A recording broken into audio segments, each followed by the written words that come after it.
A few days ago, my life took an unexpected and painful turn, one I had long feared might happen. For a while, I had been wrestling with persistent doubts, small inconsistencies in my wife's behavior that didn't quite add up. Although our marriage had faced numerous challenges over the years, I never had concrete reasons to suspect infidelity. However, a recent incident involving my younger child compelled me to seek the truth. Out of sheer desperation, I discreetly arranged for a paternity test, and a week later, the results shattered my world. Neither of my two children, a 5-year-old son and a 2-year-old, was biologically mine. That night, I found myself unable to stay in the house, unable to maintain the facade of normalcy. I left, grappling with the unbearable weight of living a lie as a father to children who were not biologically mine. My wife's reaction was explosive when she realized I had left. She bombarded me with calls late into the night, her frantic voice echoing my own turmoil. Eventually, I confronted her via video call. Initially, she denied everything, but as I expressed my inability to continue living this way, she admitted there was a possibility I was not their father. It became clear that she had known for some time, but had chosen to uphold the illusion. Since then, I have been staying with a close friend, attempting to piece together a shattered life. My friends have been incredibly supportive, assisting me with daily tasks and helping me navigate the emotional fallout. I have also reached out to a lawyer to explore my options moving forward. The legal situation in my area complicates matters concerning paternity disputes within marriage.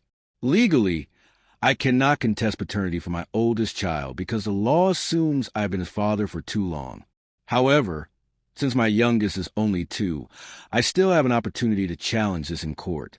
My lawyer believes we might have a viable case, but he warned it would likely be a lengthy and costly struggle. He suggested trying to track down the biological father, which could strengthen my case and potentially allow him to claim my oldest child. Unfortunately, I have no information about this man. My wife has not revealed anything, and she may not even know who he is. I find myself trapped in a surreal limbo, grappling with overwhelming emotions. It feels impossible to comprehend how I could not feel anything for the children I raised for years. Does this make me a psychopath?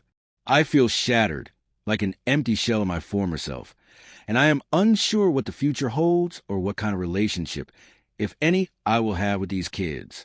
Several weeks have passed since that fateful day, and the situation has only worsened. I served my wife with divorce papers, which prompted a significant shift in her demeanor. Initially, she downplayed the situation, insisting it was just a rough patch and requesting video calls of the kids as if I were merely away on business. She tried to convince me that I just needed time to cool off, suggesting I would eventually return. When I ceased communication, aside from what was legally necessary, reality hit her like a freight train. Her demeanor transformed from tears and pleading to outright rage. She began hurling insults at me, accusing me of abandoning my children, as though I were the one who had been deceitful all along. Her claims that I was ruining our family over something inconsequential only solidified my resolve. I emphasized that biology mattered to me, and I never consented to raise children who were not mine. Her family has turned against me, inundating me with messages from her parents, siblings, and even cousins, all insisting that I was making a grave mistake. One relative even suggested that biology does not define a father, and urged me to consider the children's well-being before walking away. Many mutual friends have weighed in, with some suggesting I should wait until the children are older or remain in their lives regardless of the situation. No one seems to acknowledge that I was manipulated, nor do they hold my wife accountable. The focus remains solely on how I should continue to play my role for the sake of everyone else. Legally, I remain bound to my oldest child, while I am no longer considered the father of my youngest due to the court's ruling. I have conducted a second paternity test to formalize my status, and am awaiting results from a fertility test to confirm my inability to conceive. My lawyer believes these results could strengthen my case concerning my oldest child, but he cautions that it will still be a challenging battle. Emotionally, I am torn apart. My oldest child continually asks when I will return, and I struggle to find the right words to reassure him. My youngest is too young to comprehend the situation, but I sense he can feel that something is wrong.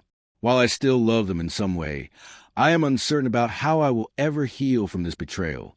Now, about 7 months have passed since my last update, and my life continues to unravel. The divorce has been finalized, and I have managed to secure as clean a break as possible. I am no longer regarded as a legal father of my youngest child, a victory I fought hard to achieve. While this has enraged my ex-wife and her family, I have remained transparent about my situation, sharing my side of the story with friends, extended family, and colleagues. Most people have chosen not to take sides, recognizing the complexity of the situation, but her family continues to spread falsehoods about me. I have repeatedly told them that if they genuinely care about the children having a stable father figure, they should focus on finding the real father instead of harassing me. Unfortunately, confronting the truth appears too daunting for them. It is simpler to assign blame to me. Practically, I have moved out of our shared home, which we are in the process of selling, our only significant asset. Once the sale proceeds and the funds are divided, I will finally be free of her. The only unresolved matter is my oldest child, who remains legally mine and for whom I am still financially responsible. I am taking my time to determine what kind of relationship I wish to have with him. He is only 5, and none of this is his fault. Despite my resentment toward his mother, I do not harbor any ill feelings toward him. If I am still financially obligated, I feel it is essential to remain involved in his life. He deserves to know the truth, even if it takes years for him to fully grasp it. For now, my focus is on removing my name from his birth certificate. Although I have lost nearly everything, I am determined to move forward. I received my infertility test results, and I am not infertile, which gives me hope that one day I might have a biological child of my own.